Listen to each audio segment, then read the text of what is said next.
পুরান ঢাকার ঐতিহ্য বা নামী ব্র্যান্ডের নাম ভাঙিয়ে যখন ফুটপাতে বা গলির মোড়ে গজিয়ে ওঠে নাম সর্বত্র সব দোকান, তখন সাধারণ মানুষ আশায় ডুব বাঁধে কম দামে হয়তো রাজকীয় স্বাদ মিলবে। কিন্তু সেই নাম যখন জাস্ট একটা ভাত হয়ে দাঁড়ায়, তখন পেটের সাথে সাথে পকেট দুটো দীর্ঘ নিঃশ্বাস ফেলতে শুরু করে। আসসালামু আলাইকুম বন্ধুরা, আজকে আমরা বের হয়েছিলাম একটু কম খরচে হেভি কিছু খেতে। রাস্তার ধারে সাইনবোর্ড দেখলাম নিউ বিরিয়ানি হাউস। নাম দেখে মনে হলো বহু যুগের ঐতিহ্যের খাস সুবাস হয়তো আজ নাকেই এসে লাগবে। কিন্তু ভিতরে ঢোকার পর তা দেখলাম এবং খেলাম, বিশ্বাস করুন, রোমাঞ্চকর উপন্যাসের চেয়েও এর পরিণত অনেক বেশি মর্মান্তিক ছিল। দোকানে ঢোকার পর প্রথম যে জিনিসটা আপনাকে ওয়েলকাম জানাবেন সেটা হলো তেলের একটা পুরনো বাসীভূত গন্ধ আর মাছির রাজত্ব। বসার পর টেবিলে যে প্লেটটা এনে দেওয়া হলো সেটার দিকে তাকালে আপনার ভিতর থেকে কোনো ইমোশন আসবে না, শুধু দু চোখ বেয়ে জল আসবে। চালগুলোর দিকে তাকালে মনে হলো এগুলো কোনো বাসমতি বা সুগন্ধি পোলাওর চাল নয়।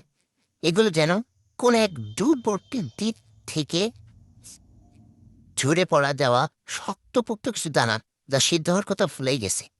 ভাই, হাজী সাহেবের নাম ভাঙিয়ে আপনারা যে এমন চাল দিয়ে চালের চালবাজি শুরু করবেন তা কে জানতো।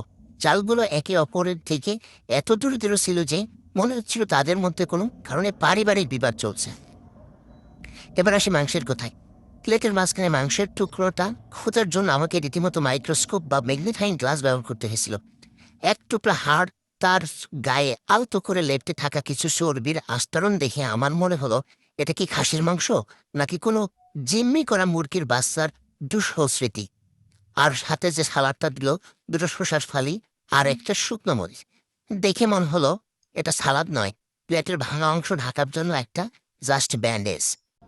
সর্বশেষ যখন বিল দেওয়ার পালা এলো, তখন পকেট থেকে টাকাগুলো বের হওয়ার সময় কান্নাকাটি শুরু করে দিয়েছিল।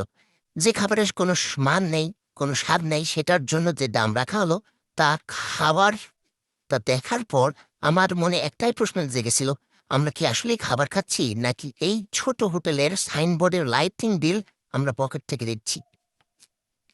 তাই বন্ধুরা, ছোটখাটো হোটেলের বড় বড় সাইনবোর্ড দেখে লোভ সংগ্রহ করতে শিখুন। নামই নাম ব্যবহার করলেই যে খাবার ভালো হবে এমন কোনো কথা নেই। রাস্তার ধারের লোকাল খাবার খেতেই পারেন, তবে অন্তত হাজী সাহেবের নাম ভাঙিয়ে চলা এই ট্রেডমার্ক ধোঁকাবাজি থেকে দূরে থাকুন।